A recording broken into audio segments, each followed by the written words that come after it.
dito sa ating pag-aaralan, malalaman natin kung alin ba yung tamang katuruan sa hindi tamang katuruan. Di ba po? Sa ating mga Kristiyano, saan po ba tayo naniniwala pagkatapos nating mawala dito sa mundo? Katulad ba nung nasa picture na hanggang dyan na lang sa libingan, wala na. Pagkatapos mo mamatay, wala na. Ayan na yung huling hantungan mo. Or, next, naniniwala tayo sa reincarnation. Sino dito naniniwala sa reincarnation? Next. Or sino dito naniniwala sa... Wala ko nakuha picture na pasensya na po. Kita yung paa talaga yun. Naniniwala ba tayo na mga ang kaluluwa ay gumagala lang sa paligid natin pagkatapos mamatay? Nung buhay hindi makagala eh. Ito ay masama ko parang hindi na nasanay sa akin. Ayan. Or naniniwala tayo na mayroong huling pagkabuhay. Nabibigyan tayo ng panibagong katawan na wala nang blemish, wala nang sorry sa English ko lang, medyo intindihin na. Wala nang kapintasan, banal na katawan. Sino pong naniniwala doon? Naiintindihan ko po kung may mga pagkakataon tayo minsan, ito yung nakasanayan natin paniwalaan. Amen? Naiintindihan ko po yun. Dahil maraming katuruan po talagang lumalabas. Di ba? Pero, ang sinasabi ko nga po sa inyo, mas maganda kung alam natin kung ano ba talaga yung legit or fake. Amen? Kung sa mga pinakita ko pong logo kanina ay parang medyo parehas lang naman yung mga logo. Pero may mga maliliit na detalye na parang hindi pala totoo. Amen? Ganun din po sa katuruan ito ng mga kung Kristiyano ba yan, o Iglesia ba yan, or Islam ba yan. Diba po? Marahil may mga pagkakapare-parehas, pero may mga maliliit na detalye na marahil ay yung isang senyalis na ay mali ito. Or maliit na senyalis na ito yung tama. Kaya po, mga kapatid, mas maganda na kung tayo mismo, sa sarili natin, tayo yung nagsasaliksik ng kung ano ba yung tama at kung ano ba yung mali. Amen po. Naniniwala po ako na hindi kami dito yung parang nakukumbinsi na hindi, ito yung tama, paniwalaan mo to. Hindi po, kayo po magsaliksik, kayo po mag-alam na totoo ba talaga na pinag-aaralan namin na yung tama or mali. Kasi baka mamaya, ang galing lang pala magsalita ni Pastor parang maniniwala na ako kasi ang galing niya magsalita. Ay, maniniwala ako kay Pastor kasi ang bait niya. Ay, maniniwala ako kay Pastor kasi may paabot siyang envelope na maliit, na may laman. Ganun po kaya, mas maganda kung tayo mismo nagsasaliksik na totoo ba itong pinananampalataya na namin or hindi. Amen? Sige, next slide po tayo. Ayan, ang title po sa umagang ito na sa ating pag-aaralan ay Ang Muling Pagkabuhay. Totoo nga ba o hindi? Sino po dito naniniwala na pagkatapos nating mamatay ay muli po tayong bubuhayin ng Panginoon? Nasa kamay. Sino pong hindi naniniwala na hindi tayo bibigyan ng panibagong buhay? Tama. Sino pong naniniwala na may reincarnation? Sinong naniniwala na yung pagkatapos nating mamatay ay isang kaluluwa na lang tayo na pag-alagala dito sa mundo? Or sino dito naniniwala na pagkatapos ng buhay natin dito sa mundo, tapos na, wala na. Okay na yun. Tapos na yung ganap mo sa mundo, wala na. Sino pong naniniwala na gano'n? Yeah, next slide po tayo. Ito po yung...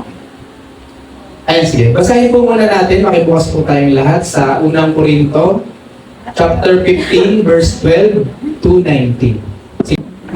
Pwede po natin sabay-sabay basahin. Meron po sa screen, pwede rin po sa inyong mga hawak na Bible or cellphone. Sige po, basahin po natin ng sabay-sabay. 1, 2, ready?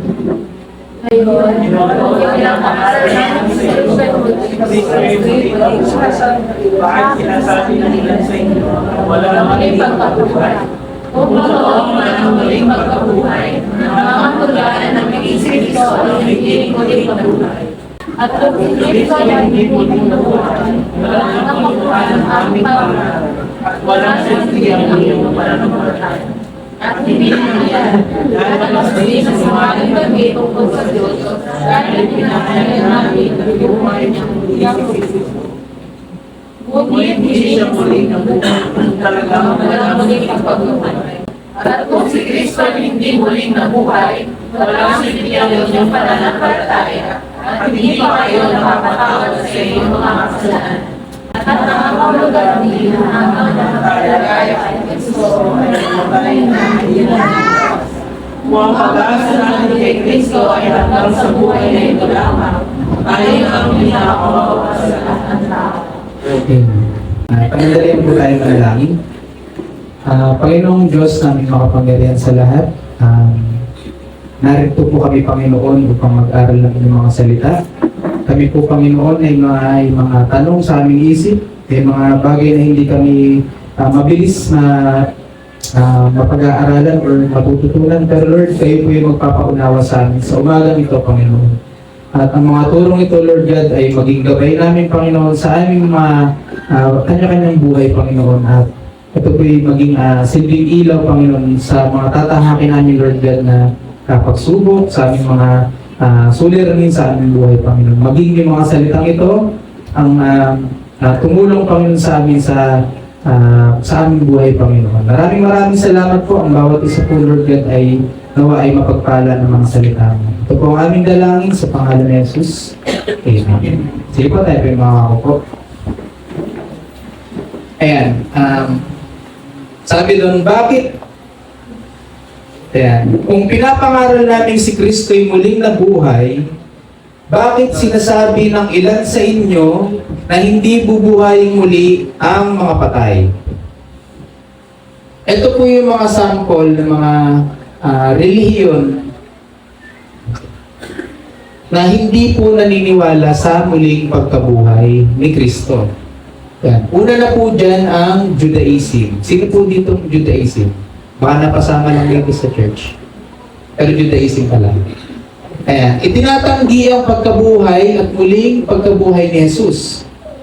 At kinikilala lamang siya bilang isang ordinaryong tao o bulaang propeta ayon sa kanilang tradisyon. Sino pong naniniwala dito na si Lord, si Jesus Christ ay ordinaryong tao lang? Walang something special. Meron po ba dito? Wala naman. Buti naman. Ayan. Sa Islam, ito po ang kanilang paniniwala. Si Jesus daw po ay kilala bilang, ang tawag nila ay si Isa, hindi ko alam, Isa, ay isang dakilang propeta. Ngunit itinuturo ng Quran na hindi siya kailanman ipinako sa krus o namatay, kaya't wala ring pisikal na muling pagkabuhay na naganap. So parang ang tingin nila kay Lord o kay sa ating Panginoong Jesucristo ay propeta lamang. Yun yung kanilang pagkakakilala kay Kristo. Diba? At walang nangyaring pagpako sa krus, kaya wala ring pagkabuhay. Hindi siya namatay sa krus, hindi rin siya muling nabuhay. Ayun yung turo nila sa Quran. Kaya sa Hinduism naman po, itinatanggi ang muling pagkabuhay.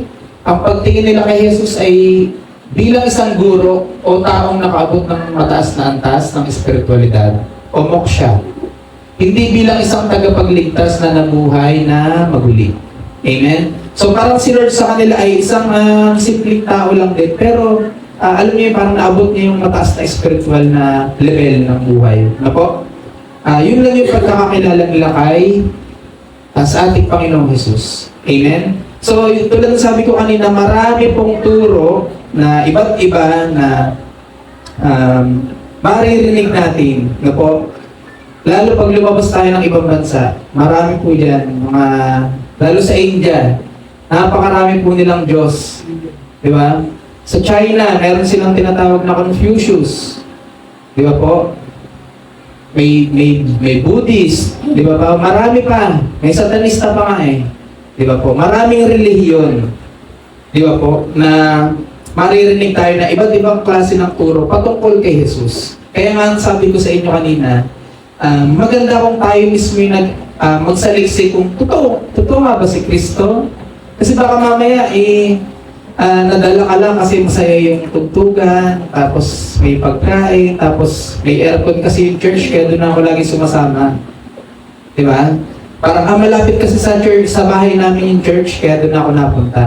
Eh po, mas maganda kung alam natin yung ating sinasamahan. Amen po? At tayo mismo magsaliksik kung totoo nga ba yung ating pinag-aaralan na to.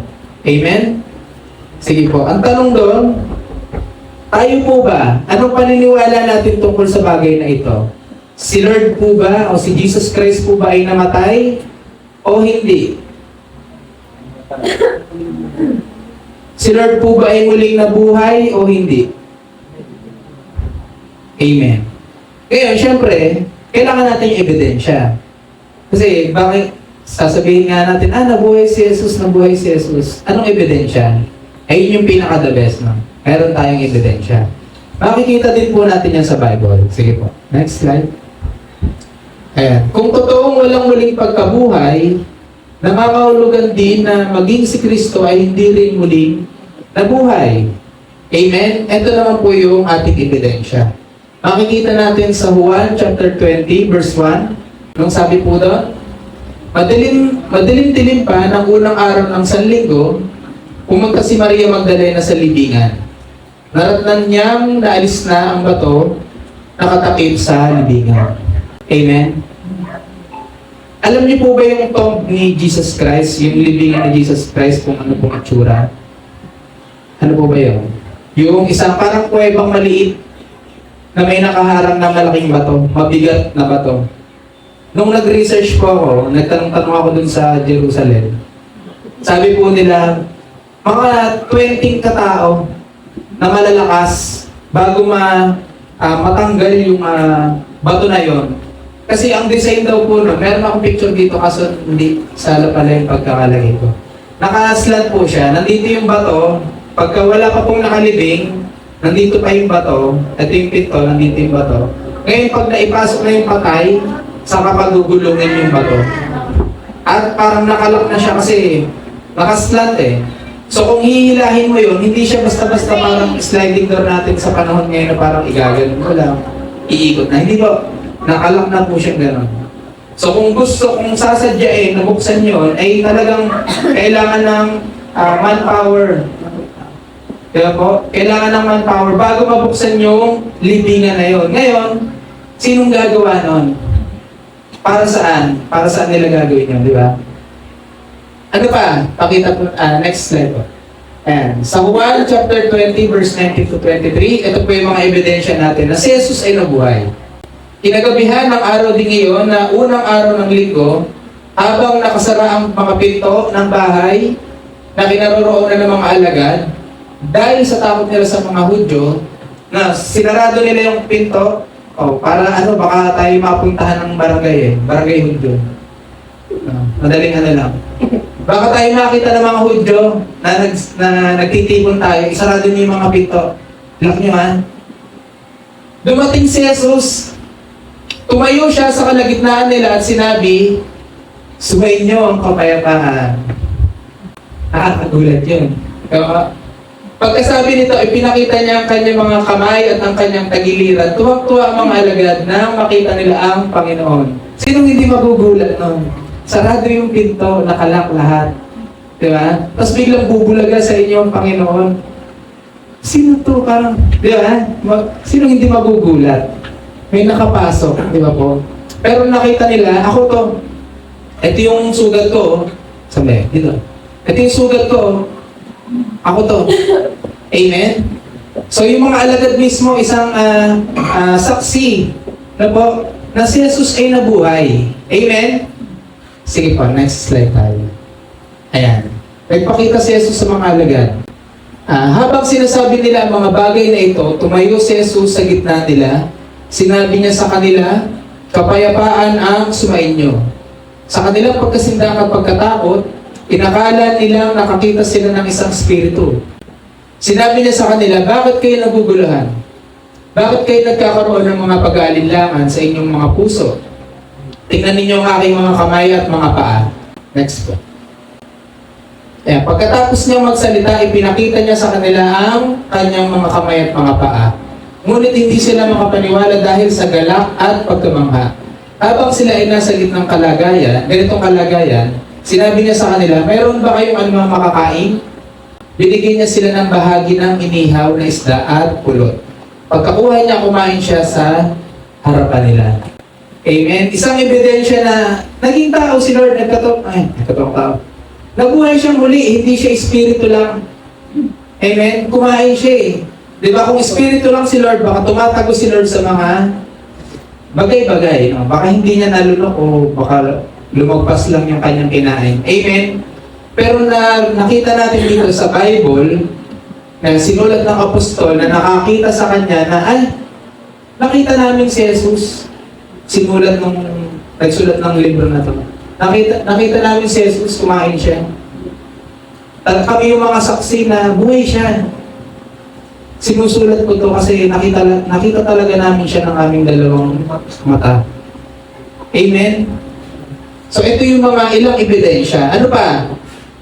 Nagpakita si Jesus kay Tomas. Kilala niyo po si Tomas, isa po sa mga alagad ng Panginoon. Isa po sa 12 apostles. Ayan.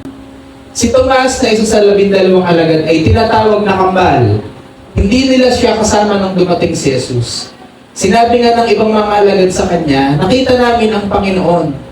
Sinabi niya sa kanila, malibang makita ko ang tanda ng mga pako sa kanyang mga kamay, at mailagay ko ang aking mga daliri roon, at maipasok ko ang aking kamay sa kanyang tagiliran kailanman, ay hindi ako naniniwala.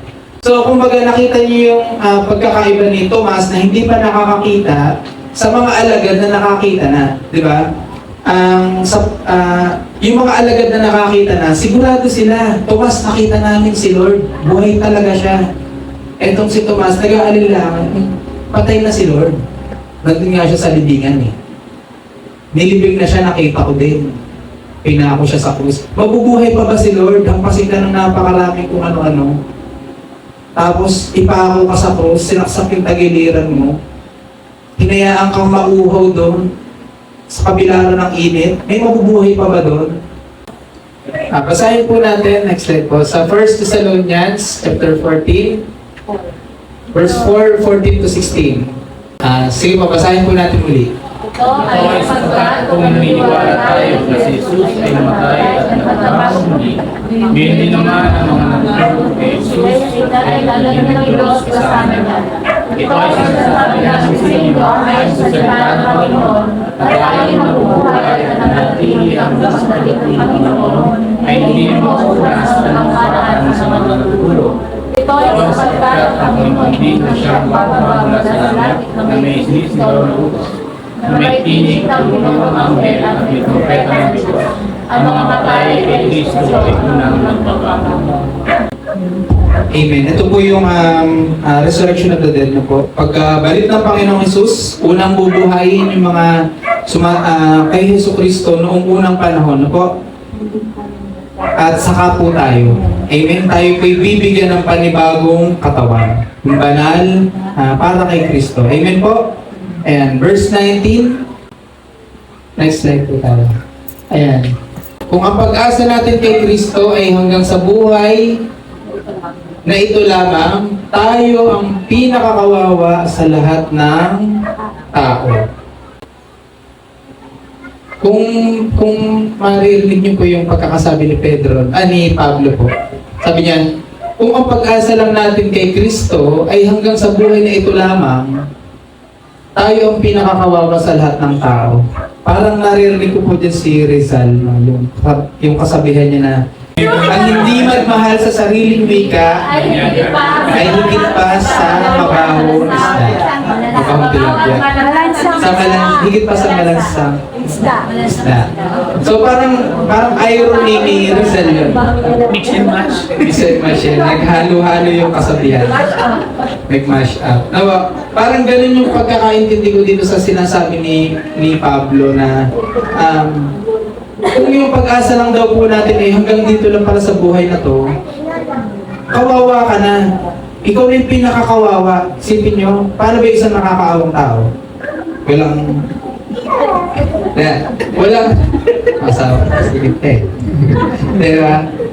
Kahit daw ikaw ay mayamang tao, maraming nagmamahal sa'yo, sikat kang tao, pero kung ang pagkakaintindi mo o ang pananampalataya mo sa buhay ay pagkatapos ng buhay natin na ito ay wala na, tapos na, ay ikaw daw yung pinakakawawang tao. Bakit? Parang, yun na yun, yung buhay mo. Kung tumagal ka ng 70 years, yun na yun, wala na. Kawawa ka naman, kapatid. Hanggang doon lang pala yung, ang baba naman ng ano mo, ng tawag dito, ng pangarap mo, ang tingin mo sa sarili mo. Pagkatapos mo mamatay, yun na pala yun, wala na. Kawawa ka.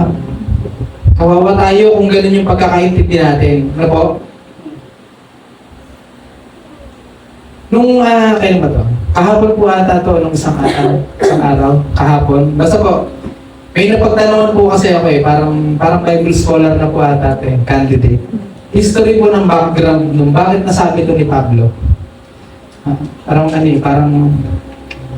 Bible scholar. Ang daming alam nung napagtanungan ko. Tatago ko po sa pangalang Pastor Lawrence. Hindi totoong pangalan. Ayan. Yung mga taga-Korinto daw po noon, ito po yung background kung bakit sinabi ito ni Pablo. Ang mga taga-Korinto daw po noon, bago maging mananampalataya ni Kristo, naniniwala daw sila sa paganong katuruan. Kumbaga, bago sila naging Christian, ito yung kanilang pamumuhay dati. Naniniwala sila na yung katawan daw po ay marumi. Amen. At yung espiritu naman daw ay mabuti. Amen. Malinis. Kumbaga. Kaya pag namatay sila, mas okay para sa kanila na kaluluwa na lang sila. Kasi malinis na sila. Ayun yung paniniwala nila. Amen. Kaya nung nagturo si Pablo na bibigyan kayo ng panibagong buhay. Amen. Pagkatapos nyo mamatay, kung kayo'y nanampalataya kay Kristo, bibigyan kayo ng panibagong katawan. Huli kayong mabubuhay. Marami yung hindi nakatanggap noon. Sabi nyo, hindi. Marumi yung katawan. Ayun yung nakasanayan nila. Kaya po. Kaya nga, kumbaga, si Pablo, naiintindihan niya, okay lang, kung ganun yung pagkakaintindi nyo, pero ito talaga yung tinuro ni Kristo. Diba? Na ano natin kanina na may totoo, may legit, at may fake. Diba? Ano ba yung legit, ano ba yung fake? Ito yun. Diba? Muli tayong bubuhay ni Kristo. Sino pong naniniwala doon? Amen. Amen? Pinagpala po kayo. Yan. Dahil nasanay sila sa paniniwalang ganon, ayun yung kanilang pinaninindigan na kapag binuhay kami muli, hindi madumi na kami ulit. Diba? Parang makasalanan na kami ulit. Kaya ngayon, kung yung conclusion ni Pablo dito sa 1 Corinthians, yung itong pinag-aaralan natin ngayon, sabi niya, bakit ayaw niyong tanggapin na muli kayong bubuhay dahil sa pananampalataya niyo kay Kristo? Kung ang pag-asa niyo kay Kristo ay para lamang sa panahong nabubuhay pa kayo, itong buhay natin ngayon, ay wala na kayong pag-asa after niyong mamatay. Diba? Kayo na ang pinakakawawang tao sa mundong ito. Kaya po yun ang nabanggit ni Pablo. Kung hanggang dito lang pala yung pag-asa mo, pagkatapos ka mamatay, wala na, kawawa ka. Hindi mo naiintindihan na pagka nanampalataya ka pala kay Kristo, may panibagong buhay pala. Ito na pala yung buhay na kasama na natin ng Panginoon. Di ba? Nandun na tayo sa kalangitan. Amen? Amen po? So ngayon, unti-unti natin naiintindihan na ganun pala, no? Muli pala tayong bubuhay ng Panginoong Hesus at isasama niya tayo sa kanyang tahanan, sa langit. Amen po? Ngayon, anong application nito sa panahon natin ngayon? Marami yung hindi concerned sa mga magiging kalagayan nila pagkatapos ng buhay. Di ba po? Kung tayo, sige tayo, safe tayo, alam na natin, muli tayong bubuhayan ng Panginoon. Pero yung mga nasa labas, hindi nila alam. Kaya, ang ginagawa nila parang YOLO. Yung sinasabi nilang YOLO. You only live once, gawin mo na lahat ng gusto mong gawin. Isa lang naman ang buhay natin eh. Diba? Mag-bisyo ka, pakasaya ka, lahat ng may pera ka, kung babae, sugal, bisyo. Diba? Kasi nga, hindi nila naiintindihan, pagkatapos pala nito, meron pang panibagong buhay. Ano yung ginawa mo sa lupa? Amen? Ang focus ng ibang tao na nasa labas, kaya lang sila nagsisimba at naglilingkod at gumagawa para sa church ay para pagpalain, para gumaling sa sakit, sumagana sa buhay. Amen? Pero hindi nila concern yung pagkatapos namin mamatay, ano ba yung magiging buhay namin pagkatapos nito? Amen? Ano bang mangyayari pagkatapos nito? Amen po. Kaya mga kapatid, muli po pinapaalala sa atin ng Panginoong Hesus na